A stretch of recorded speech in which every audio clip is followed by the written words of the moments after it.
اچھا ملک صاحب، یہ جو معاشی معاملات ہیں اس حوالے سے آپ بڑے عرصے سے رپورٹنگ کر رہے ہیں، جو شہباز رانا نے بات کی اس سے آپ اتفاق کرتے ہیں؟ میرا خیال ہے بالکل صحیح کہا انہوں نے، اور جو اداروں کی بات ہے سولنگی صاحب، اس میں تو کوئی دو رائے نہیں ہے کہ وہ اس وقت ٹوٹل سٹینڈ سٹل کی پوزیشن ہے، ڈس فنکشنل آپ کی ریاست ہو گئی ہے، کوئی ادارہ کام نہیں کر رہا۔ ایک سب سے بڑا ادارہ یہ ایک آپ کہہ سکتے ہیں جو ہماری کیبنٹ ہے، فیڈرل کیبنٹ، اب جو فیصلے وہاں پہ ہوا کرتے تھے اب وہاں پہ بھی معاملہ خراب ہو گیا، اتنے عرصے تک اکنامک ایشوز وہاں جاتے نہیں ہیں، ڈیسیجن میکنگ ہوتی نہیں ہے، اب وہ کہا جا رہا ہے کہ جی اس کو بائی پاس کر کے کوئی نیا لا بن رہا ہے یا بنا دیا گیا جس میں کہا گیا ہے کہ جی آپ کابینہ کی میٹنگ کے بلائے بغیر پرائم منسٹر کے پاس فائل پہنچ جائے گی اور وہ وہیں سے سائن کر دیا کریں گے تو معاملات طے ہو جائیں گے۔ اب دیکھیں یہ قانونی طور پہ لیگلی میرا خیال ہے بہت بڑا لکونہ ہوگا، مجھے نہیں پتہ یہ کر سکتے ہیں، اس کو چیلنج کیا جائے گا کیا ہوگا۔ اصل چیز یہ ہے جی کہ یہ غیر یقینی کی صورتحال 15 ماہ سے پھر 60 دن جو جی آئی ٹی نے گزارے، اب جو آپ دیکھ رہے ہیں سولنگی صاحب، اس سے آپ دیکھ لیں کہ صورتحال اتنی خراب ہو گئی ہے کہ آپ کا کوئی ادارہ کام نہیں کر رہا، سارے وزیر آپ لائن لگا کے آپ دیکھتے ہیں سپریم کورٹ میں ہوتے ہیں، اس کے باہر ہوتے ہیں، اسی طرح بیوروکریٹس جو ہے نا وہ بھی کام نہیں کر رہے، ہر آدمی دیکھ رہا ہے کہ جی یہ فیصلہ آنے کے بعد ہم کچھ کریں گے۔ وہ جیسے عید کے دنوں میں ہوتا ہے نا، کوئی بھی ایشو ہوتا ہے لوگ کہتے ہیں یار عید کے بعد دیکھ، ابھی اب کچھ چیزیں ایسی ہوتی ہیں کہ جو آپ کو فوری طور پہ کرنی ہوتی ہیں۔ اب دیکھیں اکنامک ڈیسیجن میکنگ میں جب آپ چیزوں کو ڈیلے کر دیتے ہیں اننیسیسریلی، مثلاً اب باہر سے گروپ آتے ہیں، کوئی انویسٹرز آتے ہیں، اگرچہ بہت کم ہو گئے ہیں، اب ان کو اگر آپ ٹائم نہیں دیں گے، اگر کوئی پروجیکٹ ڈسکس نہیں ہوگا تو آگے معاملہ کیسے چلے گا؟ اب وہ تو خیر آپ برائے نام ہی رہے گی، دیکھیں نا کہا جاتا ہے فورن ڈائریکٹ انویسٹمنٹ وہ بہت بڑا ٹول ہے آپ کی G D P growth rate کے بڑھانے میں، وہ آلموسٹ ختم ہو گئی ہے۔ اب دیکھنے پچھلے 5 برسوں میں آخری مشرف کے زمانے میں کہنا پڑے گا کہ $5.5 بلین 2007-2008 میں آئی تھی آپ کی فورن ڈائریکٹ انویسٹمنٹ، اس کے بعد سے تقریباً یہ ہر سال جو ہے نا 800-900 ماہ رہ گئی۔ اب یہ بتاتے ہیں $2.5 بلین کی، وہ اس لیے بتاتے ہیں کہ سی پیک کا پیسہ اس میں آ رہا ہے، سارا کا سارا فوکس سولنگی صاحب وہ جو ہے نا وہ سی پیک پہ چلا گیا۔ ابھی آپ مجھے بتائیں کہ جو آپ کے ادارے کام نہیں کریں گے تو کیا ہوگا؟ اب ایز وی اسپیک اب کچھ ریئلٹیز ہیں، کچھ فگرز ایسے ہیں کہ جو دیکھنے کے بعد آپ سوچتے ہیں کہ آگے ملک کیسے چلے گا۔ مثلاً یہ موجودہ بجٹ کو آپ سامنے رکھیں، آپ کو $21 بلین اس سال چاہیے فورن انفلوز آپ کے معاملات چلانے کے لیے، ڈیٹ سروسنگ کے لیے اور چیزوں کے لیے۔ آپ کے ریزروز جو ہے نا وہ $16 بلین کے رہ گئے ہیں، کس کے؟ اسٹیٹ بینک کے۔ ویسے تو 21 بلین کہتے ہیں، 5 بلین آپ کے میرے جو بینک ہے ان سے بھی انہوں نے $3 بلین لے لیے قرض کے طور پہ۔ اب مسئلہ یہ ہے کہ 5 ہفتوں کی امپورٹس کے لیے جو پیسہ ہونا چاہیے وہ اب کم ہوتا جا رہا ہے، ابھی 2.5 سے 3 بلین ان کے ابھی نکل گئے ہیں ریزرو میں سے۔ اب ان کو سمجھ نہیں آ رہی کہ معاملے کو کیسے چلائیں۔ کرنٹ اکاؤنٹ ڈیفیسٹ جو ہے نا وہ آپ دیکھ لیں وہ $11 بلین کا ہو گیا ہے، آپ کا ٹریڈ ڈیفیسٹ وہ $21 بلین کا۔ اب وہ کہا جا رہا ہے کہ مالی سال ختم ہوگا تو یہ $30 بلین کا ٹریڈ ڈیفیسٹ ہو جائے گا۔ اس کی وجہ ہے کہ آپ کی امپورٹس تیزی سے بڑھنی، اس وقت $45 بلین کی ہیں آپ کا جو ایک زمانے میں 30-35 بلین کی 30 بلین کی جو ایکسپورٹ ہوتی تھی وہ کم ہو کے 21-22 بلین پہ چلیں گے۔ سب سے زیادہ جس بات پہ مجھے دکھ ہے، پریشانی ہے، وہ آپ کی فورن ریمیٹنس تھی، ہوم ریمیٹنس سے یہ کنسسٹنٹ تھیں سولنگی صاحب، اس میں کمی نہیں آ رہی تھی۔ یہ $20 بلین کا ٹارگٹ جو پچھلے سال رکھا تھا یہ پورا نہیں ہوا، اس میں 850-900 ملین کی کمی آ گئی۔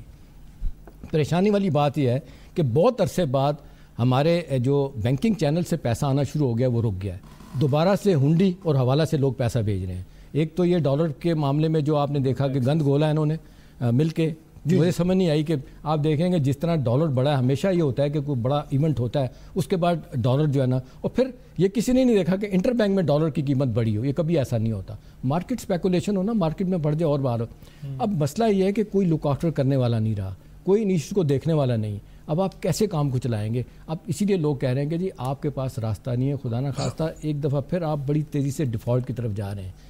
آئی ایم ایف کی رپورٹس پہلی دفعہ میں نے پارٹنر ان کرائم کے طور پہ لکھا تھا آرٹیکل 2 ہفتے پہلے، اس میں یہ بتایا تھا کہ جتنے سولنگی صاحب 12 اکنامک ریویوز ہوئے ہیں 3 سال کے حساب ای ایف ایف کے پیکج میں $6.6 بلین کے، اس میں سب اچھا کی رپورٹ دیتے رہے، کلین بل آف ہیلتھ ان کو دیتے رہے۔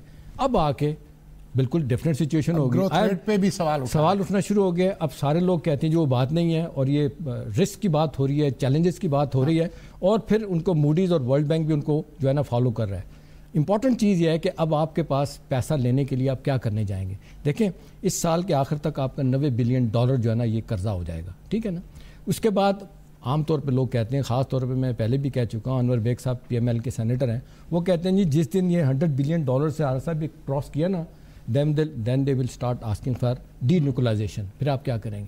ابھی دیکھیں صورتحال یہ ہے کہ آپ کے پاس اپنے پاس کچھ نہیں رہا, ایکسپورٹس آپ کی ختم ہو گئی, ریمیٹنس آپ کی گرتی چلی جا رہی ہیں, آپ کا جو کیا کہنا چاہیے اور کچھ ریونیوز ہیں وہ آپ کے کم ہوتے چلے جا رہے ہیں. یہ حالات میں صورتحال بہت گمبھیر ہے.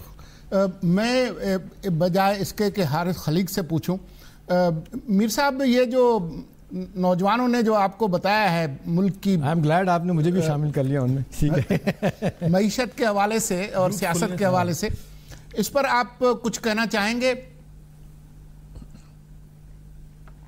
نہیں, بالکل درست بات ہے جی. آپ کے دیکھیے سٹاک مارکیٹ ایک دم بیٹھی ہے, 7,000 پوائنٹ ایک دم گری ہے, دیکھتے دیکھتے گری ہے. ہم بڑا فخر کر رہے تھے کہاں پہنچی ہے کیا نہیں پہنچی ہے.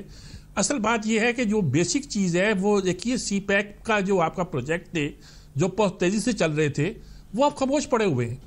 اب کے الیکٹرک کی بات کی انہوں نے, بالکل درست کی ہے. اب اگر آپ نے بہت سی چیزیں چین کو دینی ہے, بہت سے لوگ اعتراض کرتے ہیں, لیکن اگر آپ نے دینی ہے تو چین بھی اب بڑا دیکھ رہا ہے اور اس معاملے کو سمجھنے کی کوشش کر رہا ہے کہ ملک میں حالات کتنے ہیں. آپ کی ریمیٹنسز کم ہو رہی ہیں, آپ کے سٹاک مارکیٹ کم ہوئی ہے, آپ کے فورن کرنسی اکاؤنٹ ایک طرح کا سٹیگننٹ ہے, وہ بھی اتنا نہیں ہے, 5 مہینے سے زیادہ نہیں ہے. یہ ساری چیزیں آ رہی ہیں. اچھا, اس حکومت کے ایک ٹینڈنسی ہے, اور ٹینڈنسی یہ ہے کہ یہ عام طور پر مستقل تعیناتیاں کرنے میں, تقرریاں کرنے میں ذرا سست ثابت ہوئی ہیں. بڑی بڑی تقرریاں جی بڑے عرصے سے پڑی ہوئی تھی, وہ ہو نہیں رہی تھی. اس پورے پروسیس میں تو ان کو وہ وقت بھی نہیں مل رہا.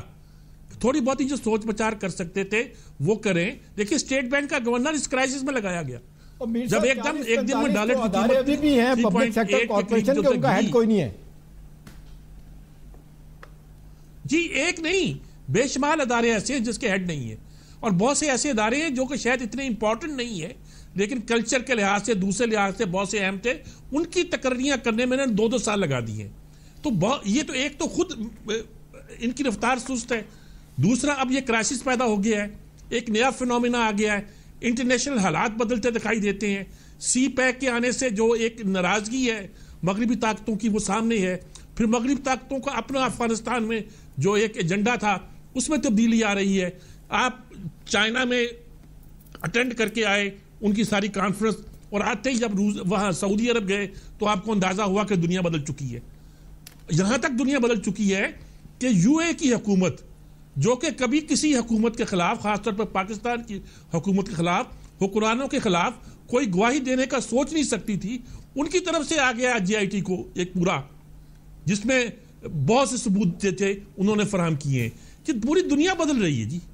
اور ملک کے اندر بھی ایک تبدیلیاں آتی دکھائی دے رہی ہیں. ہماری تبدیلی یہ آتی دکھائی دیتی ہے کہ اس سے پہلے, اس ہنگامے سے پہلے, پیپلز پارٹی کم از کم اگر وہ فرینڈلی اپوزیشن نہیں تھی تو ایک خاص پارلیمانی نظام کے اندر رہ کے کام کر رہی تھی. اور یہ تحریک انصاف جو کہ ایک میں یہی کہہ سکتا ہوں کہ ایک امرجنگ پارٹی نہیں بلکہ امرجنگ فینومینا ہے اس ملک کے اندر, اس نے ایک خاص کیفیت پیدا کی ہوئی تھی, لیکن وہ ساری قابو میں اندر تھی. اب کوئی چیز قابو میں نہیں ہے. اب مالدیپ ہی رہ گیا ہے جہاں ہمارے وزیر اعظم دورے کے لیے جا سکے, اور اس پر بھی ہم فخر کریں کہ ہمارے وزیر اعظم مالدیپ گئے ہوئے. ٹھیک ہے, ہمارا ایک برادر ملک ہے, سارک کا ممبر ہے, ہمارے وزیر اعظم وہاں جانا اگر تھا تو جانا چاہیے تھا, اور گئے ہیں, درست بات ہے, لیکن ہمارے پاس ہاتھ پلے کچھ رہا نہیں ہے. اور جب تک یہ کام ہم اس بات کو, آج عمران خان نے کہا جلدی فیصلہ دے دیں, جی اگرچہ ان کے لہجے سے ظاہر ہو رہا تھا کہ آج خاص طور پر جہانگیر ترین کے ساتھ جو عدالت میں ان سے سوالات بھی کیے گئے تو عمران خان بھی انڈر پریشر آئے ہوئے ہیں. عمران خان کا بھی انڈر پریشر آنا حکومت کے فائدے میں تو ہو سکتا ہے, ملک کے مفاد میں نہیں ہے. یہ ساری چیزیں ہمارے سیاسی لیڈر سارے کے سارے انڈر پریشر پلے کر رہے ہیں, ہمارے تمام ادارے انڈر پریشر پلے کر رہے ہیں, تمام ادارے میں کہہ رہا ہوں, عدالتیں انکلوڈڈ, فوج انکلوڈڈ. نہیں بات تقریباً مکمل ہے. میرا یہ کہنا یہ ہے کہ تمام ادارے پریشر ہیں. یعنی جب میں تمام ادارے کہتا ہوں تو اس سے میری مراد فوج بھی ہوتی ہے, عدلیہ بھی ہوتی ہے, پارلیمنٹ بھی ہوتی ہے, خود سیاسی جماعتیں بھی ہوتی ہیں. جی سیاسی جماعتوں نے جو کردار ادا کرنا چاہیے تھا اور اپنے آپ کو جس طرح منظم کرنا چاہیے تھا آنے والے انتخابات میں, وہ اس کی بجائے ایک اور مارا ماری کی سیاست میں مبتلا ہو گئی ہیں. ہمارے پارلیمنٹ بھی اس طرح کام نہیں کر رہی جس طرح اسے کرنا چاہیے. رزلٹ یہ ہے کہ معاشی اور اقتصادی طور پر تو ہم مفلوج ہوئے تو نہیں ہیں، لیکن اس کی طرف بڑھتے جا رہے دکھائی دے رہے ہیں، تو دوسری طرف ہماری بیوروکریسی بھی کام نہیں کر رہی، ہمارے سیاستدان بھی کام نہیں کر رہے، ہمارے وہ تمام ادارے جو ہمیں کوئی رستہ دکھا سکتے تھے ان تمام کے مفلوج ہو جانے کی وجہ سے ہم سٹینڈ سٹل پوزیشن میں ہیں. ہم سی پیک سے ہماری بڑی توقعات ہیں اور تھیں، اللہ کرے کہ وہ پوری بھی ہوں، لیکن انٹرنیشنل ایک پورا جو نقشہ بدل رہا ہے اس پورے خطے کا، افغانستان کی وجہ سے، ٹرمپ کے آنے کی وجہ سے، اور اس کے علاوہ سی پیک کی یہاں ایمرجنس کی وجہ سے، وہ سارے کے جو فوائد ہم حاصل کرنا چاہتے تھے وہ شاید ابھی حاصل نہیں کر پا رہے. صحیح، شکریہ.